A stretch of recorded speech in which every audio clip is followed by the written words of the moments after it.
Unraveling Idioms. Cut to the chase. Hello, everyone. Welcome back to our channel, where we dive deep into the English language to make it easy and fun for you to learn. Today, we're exploring an interesting and widely used phrase, cut to the chase. Stick around to find out what it means, where it comes from, and how you can use it in everyday conversations. Cut to the chase is an idiom that means to get to the point without wasting time on unnecessary details or preamble.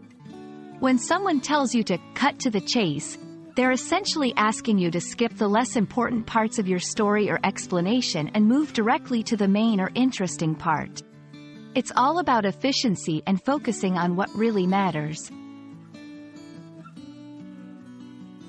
The phrase, cut to the chase, has its roots in early Hollywood. During silent films, particularly in the 1920s, chase scenes were a popular climax of movies. Directors would often say, cut to the chase, during editing to mean skip the other scenes and go straight to the chase scene.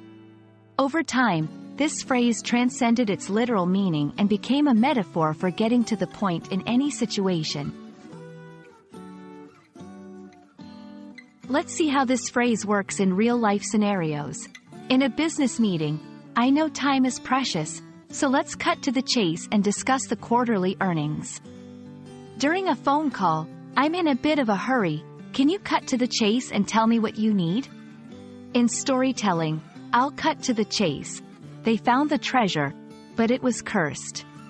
By using this phrase, you can signal to your audience or conversational partner that you respect their time and want to focus on the essential points. Cut to the chase is a powerful idiom that emphasizes efficiency and directness in communication. Whether you're in a meeting, having a chat, or telling a story, remembering to cut to the chase can help you convey your messages more effectively. We hope this video helps you understand and use this phrase confidently in your English conversations. Thanks for watching, and we'll see you in the next video.